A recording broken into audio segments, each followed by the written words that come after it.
अशोक, मी उद्या ऑफिसमध्ये राजीनामा देऊन टाकेन. आता मी नोकरी करून पार थकले आहे. अशा नोकरीचा काय फायदा, जिथे प्रत्येकजण तुमचा फायदाच उठवायला लागतो. मला सगळं ठाऊक आहे की तुम्हा लोकांच्या मनात काय शिजत आहे. हे ऐकताच अशोकचे डोळे रागाने लाल झाले आणि तो ओरडून म्हणाला, काही गरज नाही आता हे करायची. तू एकटीच नाही आहेस जी सासरच्या घरी राहून नोकरी करत आहे. आता काय माझ्या घरच्यांनी तुला डोक्यावर बसवून ठेवावं अशी तुझी इच्छा आहे का? तेवढ्यात तिथे सासूबाई आल्या आणि मोठ्याने ओरडून म्हणाल्या, सुनबाई, कान उघडून नीट ऐकून घे. जोपर्यंत तुझ्या नणंदेचं लग्न होत नाही तोपर्यंत तू नोकरी सोडणार नाहीस. हे ऐकून सून मनाली रागाने आपल्या सासूकडे बघू लागली. परंतु दुसऱ्या दिवशी जाऊन तिने खरोखरच राजीनामा देऊन टाकला. जशी ही गोष्ट घरात कळाली तसा घरात मोठा गदारोळ माजला. पण मनालीने जे पाऊल उचलले होते ते पाहून सगळेजण थक्क झाले. अशोक, मी तुला कधीपासून सांगत आहे की तू तुझ्या बहिणीसाठी एखादं चांगलं स्थळ शोधायला सुरुवात कर. पण लक्षात ठेव, कुटुंब खूप उच्च दर्जाचं असायला हवं. त्यावर अशोक म्हणाला की आई, मोठ्या घराण्यात लग्न करायचं असेल तर खर्चही मोठाच करावा लागतो. सायली तिच्या पगाराचं काय करते हे कोणालाच माहीत नसतं आणि मी एकटा कुठपर्यंत हा सगळा खर्च पेलणार. त्यावर अशोकची आई सुमती यांनी सांगितले की मला काहीही माहीत नाही. बहिणीच्या लग्नाची संपूर्ण जबाबदारी तुझीच आहे. जर आज तुझे वडील असते तर त्यांनीसुद्धा मोठाच खानदान शोधलं असतं. मला तुझ्याकडून ही अपेक्षा नव्हती की तू तुझी जबाबदारी अशी विसरून जाशील. अशोकने रागाने म्हटले की आई, मी जबाबदारी विसरलेलो नाहीये, पण तू खूप मोठ्या मोठ्या गप्पा मारत आहेस. एखाद्या सामान्य कुटुंबात लग्न का होऊ शकत नाही? तेवढ्यात तिथे सायली आली आणि म्हणाली, दादा, तुला माहीत आहे का, माझ्या मैत्रिणींची लग्ने किती मोठ्या घराण्यात झाली आहेत. कोणाचा नवरा लेफ्टनंट आहे तर कोणाचा नवरा मोठा इंजिनियर आहे आणि तर काहींचे नवरे स्वतःच्या कंपनीचे मालक आहेत. मग तू माझ्यासाठी असा एखादा मुलगा नाही शोधू शकत का? आज बाबा असते तर किती चांगलं झालं असतं. अशोकने सायलीला सांगितले की जर आपण इतका मोठा मुलगा शोधला तर तो हुंडा किती मोठा मागेल याचा तू विचार करत नाहीयेस का? तेवढ्यात तिथे अशोकची पत्नी मनाली आली आणि फळांची डिश टेबलवर ठेवत म्हणाली, अगं सायली, तुझे दादा अगदी बरोबर तर सांगत आहेत. हे समजून घेण्याचा प्रयत्न कर की इतक्या मोठ्या घरात हुंडाही मोठाच द्यावा लागेल. सुमती यांनी लगेच मनालीला टोकले आणि म्हणाल्या, तुम्ही दोघेही नोकरी करता, मग इतका विचार करण्याची काय गरज आहे? हे ऐकून मनाली चकित झाली. तिच्या मनातल्या मनात खूप राग येत होता, कारण ती आधीच अशोकने घेतलेल्या कर्जाचे हप्ते फेडत होती. तिने लगेच आपल्या सासूबाईंना म्हटले की सासूबाई, तुम्ही अशा गोष्टी कशा काय बोलू शकता? आधीच माझ्या पगारातून अशोकच्या कर्जाचे हप्ते जात आहेत. वरून तुम्ही माझ्यावर आणखी एका मोठ्या खर्चाचं ओझं टाकत आहात. इतका दबाव तुम्ही तुमच्या मुलावर का नाही आणत की त्याने एखादी जास्त पगाराची नोकरी शोधावी? सुमती यांनी लगेच अशोककडे पाहिले आणि म्हणाल्या, ही कल्पना पण चांगली आहे. अशोक, तू असं कर की दुसरी नोकरी शोधायला सुरुवात कर, जिथे जास्त पगार मिळेल. अशोकचे डोळे रागाने लाल झाले आणि तो ओरडत म्हणाला, मनाली, तू आईच्या डोक्यात काय भरवून देत आहेस? नोकरी शोधणे का इतके सोपे काम असते का? मनाली रागाने तिथून उठून निघून गेली आणि ते दोघे मायलेक आपापसात भांडत राहिले. मनाली मनातल्या मनात विचार करत होती की ती या सगळ्यात अजिबात भागीदार होणार नाही. शेवटी ती या घराचा किती खर्च उचलणार? ती तर आपल्या नवऱ्याकडे खर्चासाठी 1 रुपयाही मागत नाही. मनालीने या वेळेसाठी शांत राहणेच योग्य समजले, कारण अजून सायलीसाठी कोणताही मुलगा शोधला गेला नव्हता. मनालीला सकाळी लवकर उठून आधी घरातील सर्व कामे उरकावी लागायची, कारण सायली तर आरामात झोपून असायची आणि खूप उशिरा उठायची. अजूनही मनालीच्या डोक्यात सासूबाईंचे ते शब्द फिरत होते. त्यामुळे तिने सकाळी सकाळी सासूबाईंना म्हटले की आई, तुम्ही ज्या मुलीच्या लग्नाच्या गोष्टी करत आहात ती तर अजूनही खाटेवर पडून उशिरापर्यंत झोपून आहे. शेवटी इतकं झोपून कसं चालेल? सासरी गेल्यानंतर तर खूप काम करावे लागते. मलाच बघून घ्या, सकाळी घरातील सर्व कामे आटोपून मला नोकरीवर सुद्धा जावे लागते. सुमती या गोष्टीमुळे प्रचंड चिडल्या आणि कडकडून म्हणाल्या की हे बघ सुनबाई, माझ्या मुलीच्या मागे लागण्याची तुला काहीच गरज नाहीये. अगं, माहेरीच तर आरामाचे दिवस असतात, सासरी तर काम करावेच लागते. आणि हे काय, तू रोज रोज मला नोकरीचा माज दाखवत असतेस? ती तर माझी मजबुरी आहे, म्हणून मी तुला आता नोकरी करायला सांगत आहे. एकदा सायलीचं लग्न होऊ दे, मग मी तुला विचारणार सुद्धा नाही. मनालीला हे ऐकून खूप राग आला. तिने लगेच उत्तर दिले, सासूबाई, घरातील कामे तर आत्तापासूनच शिकावी लागतील. सासरी कोणी काम शिकवत बसत नाही. सायलीचे मन लग्न होवो वा न होवो, मी तर आत्तासुद्धा घरासाठीच कमावत आहे. कर्ज तुमच्या मुलाने घेतले आहे आणि त्याचे हप्ते मी फेडत आहे. मनाली असे बोलून रागाने स्वयंपाकघरात निघून गेली आणि डबा तयार करू लागली. बाहेर बसलेल्या सुमती रागाने दात ओत खात राहिल्या. मनालीने विचार केला की मी गप्प राहते म्हणूनच हे लोक मला दाबत चालले आहेत. पण आता मी असे होऊ देणार नाही. आता मला काहीतरी करावेच लागेल. जर या सायलीला ताळ्यावर आणले नाही तर माझे नावही मनाली नाही. मनालीने घाईघाईने सगळी तयारी केली आणि ती निघाली. पण घाईच्या गडबडीत ती आपला डबा घरीच विसरली. सासूबाईंनी तो डबा उघडून पाहिला तर त्यात 2 प्रकारच्या भाज्या होत्या. ते पाहून त्या प्रचंड संतापल्या आणि आपल्या मुलाला म्हणाल्या, अरे तुझी बायको तर मोठी शहाणी आहे. हे बघ डब्यात किती जेवण घेऊन जाते आणि 2-2 प्रकारच्या भाज्या डब्यात भरते. काल तर आपल्याला खर्चावरून एवढं ज्ञान पाजळत होती, पण स्वतः एवढा खर्च करताना तिला लाज वाटत नाही का? आज ती घरी येऊ दे, मग तिला विचारते की इतकं जेवण कोणाला विचारून घेऊन जाते आणि कोणाला नेऊन भरवते. गोष्ट अत्यंत किरकोळ होती, पण अशोकलाही राग आला. परंतु त्याला ऑफिसला जायचे होते म्हणून तो निघाला. सुमती दिवसभर आपल्या सुनेला उलटसुलट बोलत राहिल्या आणि विचार करत राहिल्या की आज तिला येऊ दे. मला माहीत आहे की आज तिने ऑफिसमध्ये जेवण बाहेरून मागवून खाल्ले असणार. आम्हाला खर्चावर नियंत्रण ठेवायला सांगते आणि स्वतः अतोनात पैसे खर्च करते. अरे माझ्या मुलीच्या लग्नात काही मदत करेल तर हिचं काय बिघडणार आहे? सायली आपल्या आईच्या रागाला अजून खतपाणी घालत होती. तीसुद्धा दिवसभर आपल्या आईचे कान भरत राहिली. जशी संध्याकाळी मनाली घरात आली तशी सुमती मोठ्याने ओरडल्या, सुनबाई मला सगळं माहीत आहे की तुझ्या ऑफिसमध्ये काय चाललं आहे ते. तुला तर या घराशी काही देणं घेणंच उरलेलं नाही. हे ऐकून मनालीच्या डोळ्यातही राग स्पष्ट दिसत होता. पण थकव्यामुळे ती सरळ आपल्या खोलीत निघून गेली. तेव्हा सुमती यांनी बाहेरूनच आवाज देऊन म्हटले, आता जाऊन चहा बनवणार आहेस की तुझ्या बापाला बोलावू? हे ऐकून मनालीच्या अंगाचा तीळपापड झाला. ती तरातरा बाहेर आली आणि सासूबाईंना म्हणाली, सासूबाई आता तर माझ्या बापाला नक्कीच बोलावून घ्या आणि जेवायला अशोकच्या बापालाही बोलावून घ्या. हे ऐकता सुमती यांच्या डोळ्यात जणू निखारे फुलले. सुनबाई तुझी एवढी हिंमत कशी झाली माझ्या दिवंगत पतीबद्दल असे शब्द वापरण्याची? मनालीने रागाने म्हटले की तुम्ही सुद्धा तर माझ्या दिवंगत वडिलांबद्दल असे शब्द बोलत आहात. जेव्हा तुम्हाला लाज वाटत नाही मग मी तरी का बाळगावी? तुमच्या जिभेला अजिबात लगाम नाहीये. जेव्हा पाहावे तेव्हा माझ्या मागे लागलेल्या असता. मनाली तिथून निघून गेली आणि सुमती रडायला बसल्या. आज तर हिने माझ्या पतीला सुद्धा सोडले नाही. कशी सून या घरात आली आहे. जर ही नोकरी करत नसती तर हिला धक्के मारून घरातून बाहेर काढले असते. मनालीला चांगल्या प्रकारे माहीत होते की तिची सासू खूप लोभी आणि स्वार्थी आहे, म्हणूनच ती या गोष्टी सहन करत आहे. पण स्वतः सुमती यांचे शब्द इतके विषारी असायचे की मनालीच्या मनात आग लागायची आणि ती उत्तर दिल्याशिवाय राहू शकत नव्हती. पण सुमती यांना स्वतःची चूक मान्यच नव्हती. त्यांना फक्त आपल्या सुनेमधील उणिवा दिसत होत्या. रात्री अशोक घरी येताच त्यांनी पुन्हा एकदा आपले रडगाणे सुरू केले. मुला आता तर तुझ्या वडिलांचे टोमणेही मला ऐकावे लागत आहेत. तू एखादी चांगली नोकरी का शोधत नाहीयेस? किमान या अवलक्षणेचे शब्द तरी ऐकावे लागणार नाही.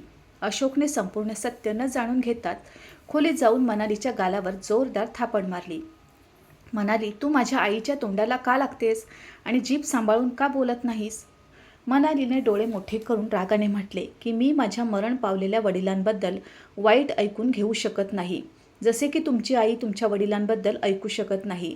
माझ्याकडे पैसे मागताना तर तुमच्या आईची जीभ खूप गोड होते, पण शिव्या देताना त्यांच्या जिभेला अजिबात लगाम नसतो. हे शब्द जेव्हा तुमची बहीण तिच्या सासरी ऐकेल तेव्हा तुम्हाला अक्कल येईल. अशोक मनालीचा चेहरा पाहतच राहिला आणि त्याला समजले की त्याच्या आईने काय केले असणार. सायलीच्या सवयी तर तो आधीपासूनच जाणत होता, त्यामुळे तो काहीच बोलला नाही आणि गुपचूप बाथरूममध्ये निघून गेला. आठवडाभर घरात शांतता राहिली, कारण आता महिन्याचा शेवट येत होता आणि दोघांचाही पगार होण्याची वेळ झाली होती. हीच ती वेळ असायची जेव्हा सुमती घरात शांतता राखून ठेवायच्या आणि कोणाला काहीही बोलायच्या नाहीत. एक दिवस संध्याकाळी जसा अशोक घरी आला तसे सुमती यांनी अशोकला सांगितले की आज शेजारच्या सरला काकूंनी एक खूप छान स्थळ सांगितले आहे. मला तर मुलाचे कुटुंब आणि मुलगा खूप आवडला आहे. सरला काकूंनी माझी मुलाच्या आईशी भेटही घडवून आणली आहे. मुला आता बस पुढे बोलायचे आहे. हे ऐकून अशोक आपल्या आईकडे निरखून पाहू लागला आणि म्हणाला, तो मुलगा नक्की करतो काय? त्यावर सुमती यांनी आनंदित होत सांगितले की तो मुलगा एका मोठ्या हॉटेलचा मालक आहे, पण त्याला लग्न आपल्या आईच्या पसंतीने करायचे आहे. त्यांनी सायलीचा फोटो पाहिला आहे आणि त्यांना सायली आवडली आहे. आता ते भेटू इच्छितात. स्वयंपाकघरात चहा बनवणारी म्हणाली लगेच चहा घेऊन बाहेर आली आणि म्हणाली, सासूबाई, मग सायलीला सांगा की आता घर सांभाळायला शिकून घेऊ दे. सकाळी लवकर उठायला सुरुवात कर, नाहीतर सासरी खूप बोलणी खावी लागतील. सुमती यांनी मनालीकडे रागाने पाहिले आणि म्हणाल्या, तू तुझं तोंड बंद ठेवत जा. जेव्हा पाहावे तेव्हा सायलीच्या मागे लागलेली असते. मनाली रागाने तिथून निघून गेली, कारण तिला माहीत होते की आता इथे अशा गोष्टी होतील ज्या ऐकून तिला फक्त राग येईल. पण तरीही तिच्या कानावर काही असे शब्द पडले जे ऐकून तिच्या पायाखालची जमीनच सरकली. सुमती म्हणाल्या की अशोक, तुझ्या बायकोला सांग की ऑफिसमध्ये पगार वाढवण्याबद्दल बोलायला आणि एका मोठ्या कर्जाची व्यवस्था करायला. तू सुद्धा एका कर्जाची व्यवस्था करून घे, ज्याने सायलीचं लग्न खूप ताटामाटात होईल. आत बसलेली मनाली हे ऐकताच थक्क झाली. ज्या सुनेमध्ये हे लोक इतक्या चुका काढतात तिच्याकडून किती मोठ्या अपेक्षा ठेवत आहेत. बाहेर बसलेला अशोक म्हणाला की आई, आधीच एक कर्ज सुरू आहे, अजून किती कर्ज मिळू शकणार आहे? त्यावर सुमती म्हणाल्या की अरे, तू काळजी करू नकोस. आपण सुनेचे दागिने सायलीला लग्नात चढवून देऊ. मानापानाचा खर्च तुझ्या कर्जातून होऊन जाईल. त्या लोकांची मागणी एका गाडीची आहे, त्यासाठी मी सांगून दिले आहे की लग्नानंतर देऊन टाकू. अशोकला हे ऐकून राग आला आणि तो म्हणाला की आई, तू इतक्या मोठ्या देवाणघेवाणीची गोष्ट करून आलीस आणि मला विचारले सुद्धा नाहीस. त्या मुलाचे हॉटेल आहे की नाही अजून याची चौकशीसुद्धा आपण केलेली नाही आहे. सुमती म्हणाल्या की ती सगळी जबाबदारी माझी आहे, बस तू पैशाची व्यवस्था कर. सुनेच्या माहेरून आलेले इतके सारे आहेर अजूनही पॅक करून ठेवलेले आहेत, ते सुद्धा आपल्या सायलीला देऊन टाकू. मनाली या सर्व गोष्टी आता कान लावून ऐकत होती आणि ऐकून तिच्या आत जणू ज्वालामुखी फुटायला तयार झाला होता. सुमती यांनी अशोकला सांगितले, बस तू तुझ्या महाराणीशी बोलून घे, कारण तिच्याशी बोलणे माझ्या आवाक्याबाहेरचे आहे. तिला तर आपल्या नणंदेच्या लग्नाची काही काळजीच नाही आहे. अशोकलाही मनालीशी बोलण्याची इच्छा नव्हती, म्हणून तो गुपचूप खोलीत जाऊन बसला आणि मनालीला काहीच बोलला नाही. पण मनाली म्हणाली, अशोक, मी उद्या ऑफिसमध्ये राजीनामा देऊन टाकेन. मी आता नोकरी करून थकले आहे. अशा नोकरीचा काय फायदा जिथे प्रत्येकजण तुमचा फायदा उठवायला लागतो. मला सगळंच ठाऊक आहे की तुम्हा लोकांच्या मनात काय चाललं आहे. हे ऐकताच अशोकचे डोळे रागाने लाल झाले आणि तो म्हणाला, काही गरज नाही आहे आता हे करायची. तू एकटीच नाही आहेस जी सासरच्या घरी राहून नोकरी करत आहेस. आता काय माझ्या घरच्यांनी तुला डोक्यावर बसवून ठेवावे? तेवढ्यात तिथे सासूबाई आल्या आणि मोठ्याने ओरडून म्हणाल्या, सुनबाई, कान उघडून नीट ऐकून घे. जोपर्यंत तुझ्या नणंदेचे लग्न होत नाही तू नोकरी सोडणार नाहीस. हा माझा शेवटचा निर्णय आहे. हे ऐकून सून म्हणाली रागाने आपल्या सासूकडे पाहू लागली आणि मोठ्याने ओरडून म्हणाली, सुनेच्या माहेरचे सामान नणंदेला देण्याच्या गोष्टी केल्या जात आहेत, इथपर्यंत की तुम्ही माझे दागिनेसुद्धा सायलीला देण्याचे बोलत आहात. अरे, तुम्हाला तर लाज वाटायला हवी. जर तुमची एवढी लायकी नाही आहे तर इतक्या मोठ्या खानदानाचा मुलगा कशासाठी पाहिला आहे? तुम्हीसुद्धा कान उघडून नीट ऐकून घ्या की मी कोणतेही कर्ज घेणार नाही आणि उद्या ही नोकरीसुद्धा सोडून देणार आहे, कारण माझा पगार जमा झाला आहे. मलाही आता शांततेत जगायचे आहे आणि या रोजच्या धावपळीला मी कंटाळले आहे, कारण तुमची मुलगी कामचोर आहे जी माझी कधीच मदत करत नाही. सुमती यांनी लगेच ओरडून म्हटले की सुनबाई, जीभ सांभाळून बोल. तुला कर्जही घ्यावे लागेल आणि तू नोकरीसुद्धा सोडणार नाहीस. माझ्या मुलीचा हेवा वाटत आहे ना तुला, की तिला इतकं चांगलं स्थळ मिळालं आहे, म्हणूनच तुझी इच्छा नाही आहे की या घरात माझ्या मुलीचे लग्न व्हावे. मनालीने अशोककडे पाहून म्हटले की तुम्ही काहीच का बोलत नाही आहात? तुमची आई माझ्या मागे लागली आहे, मला कर्जाच्या खाईत ढकलून देऊ इच्छिते आणि माझे स्त्रीधन हिरावून घेऊ पाहत आहे. जर आज तुम्ही काही बोलला नाही तर उद्या बघाच मी काय करते ते. अशोक मनालीचे बोलणे ऐकून गरजून म्हणाला, तुमच्यापैकी कोणीही मला शांततेने विचार करण्याची संधी देत नाही आहे. तेवढ्या तिथे सायली मध्येच बोलली, हो हो दादा, मला माहीत आहे की तू शांततेने काय विचार करणार आहेस ते. तू तर तुझ्या बायकोच्या मागे पुढे फिरत असतोस, कारण ती नोकरी करते ना. आता बहिणीचं आयुष्य घडवण्याची वेळ आली तर तू मागे हटत आहेस. मनालीने लगेच सायलीला मध्येच झापले आणि म्हणाली, एकतर स्वतः कामचोरी करतेस आणि मुलगा तुला उच्च खानदानाचा हवा आहे. मोठ्या खानदानात राहण्यासाठी स्वतःलाही त्या लायकीचे बनवावे लागते. कुठे असे न हो की लग्नाच्या 2 दिवसातच तुझा घटस्फोट होऊन जाईल. हे ऐकून सुमतीजी मोठ्याने कडाडल्या. सुनबाई, जिभेला लगाम दे, नाहीतर तुझं अख्खं माहेर इथे गोळा करेन. मनालीने हात बांधून म्हटले की याची तर तुमची हिंमतच होणार नाही. कारण तुम्हाला माझ्याकडून पैशाची गरज आहे, जे माझ्या माहेरून तर अजिबात मिळणार नाहीत. अशोकने रागाने मनालीला म्हटले, तू गप्प बसतेस की नाही? तुम्हा लोकांनी घर डोक्यावर उचलून धरले आहे. सायलीने लगेच चिडून म्हटले, घर डोक्यावर तर तुमच्या बायकोने उचलून धरले आहे. जीवाला काही बोलण्याची तुमची हिंमतच होत नाही. देव करो आणि असा भाऊ शत्रूलाही न मिळो. सायली असे बोलून पाय आपटत बाहेर निघून गेली आणि तिच्या मागे मागे सुमतीसुद्धा गेल्या. अशोकने लगेच मनालीला म्हटले की मनाली, मला माहीत आहे की तुझी चूक नाही आहे, पण तू घराचे वातावरण बिघडवले आहेस. अरे जरा शांत तर राहू शकत होतीस. जेव्हा तुला माहीत आहे की माझ्यावर आधीच कर्ज सुरू आहे, तर तू नोकरी सोडण्याची गोष्ट का करत आहेस? मनालीने रागाने अशोकला म्हटले की अरे, जसे तुमची आई माझे दागिने देण्याच्या गोष्टी करत आहे, तुम्हाला काय वाटते की मी इतक्या सहज आपले दागिने उचलून देऊन टाकेन? अशोक डोके धरून खाटेवर बसला आणि विचार करू लागला की आता या परिस्थितीवर नियंत्रण कसे ठेवावे. आईने तर लग्न करण्याचे पक्के ठरवले आहे, वरून कर्ज घेऊन दबावही टाकत आहे. कर्जात बुडून लग्न करून काही साध्य होणार नाही, उलट आपण अजून जास्त कर्जाच्या खाईत ढकलले जाऊ. पण आईला हे कोण समजावणार? मनालीने रागाने रात्रीचे जेवण बनवले नाही आणि सुमती बाहेर बसून पुटपुटत राहिल्या. अशोकने बाहेरून जेवण मागवले तेव्हा सुमती यांनी रागाने म्हटले की हे सर्व हिच्यामुळेच होत आहे. महाराणी खाटेवर आराम करत आहे, मी ही मनमर्जी अजिबात चालू देणार नाही. अशोक काहीच बोलला नाही आणि सगळेजण रात्रीचे जेवण करून झोपी गेले. मनाली सकाळी उठली, पण तिने घरातील कोणतेही काम केले नाही. जसे सासूबाईंनी ओरडून चहासाठी आवाज दिला, तसे मनालीने आपल्या सासूला सांगितले की ज्या मुलीच्या लग्नाची स्वप्ने पाहत आहात, तिच्या हाताचा चहा प्या. मनालीचे हे चोख उत्तर ऐकून सुमतीजी पाहत राहिल्या आणि मनाली ऑफिसला निघून गेली. सुमती दिवसभर सरला काकूंसोबत देवाणघेवाणीच्या गोष्टी करत राहिल्या. सरला काकूंनी सांगितले की सुमती असा मुलगा तर शोधूनसुद्धा सापडणार नाही. इतक्या मोठ्या हॉटेलचा मालक आहे. हे ऐकून तर सुमती आणि सायली आनंदात फुगून गेल्या होत्या. इथपर्यंत की सायलीने तिच्या मैत्रिणींना सुद्धा सांगून दिले होते की तिचे लग्न एका हॉटेलच्या मालकासोबत होणार आहे.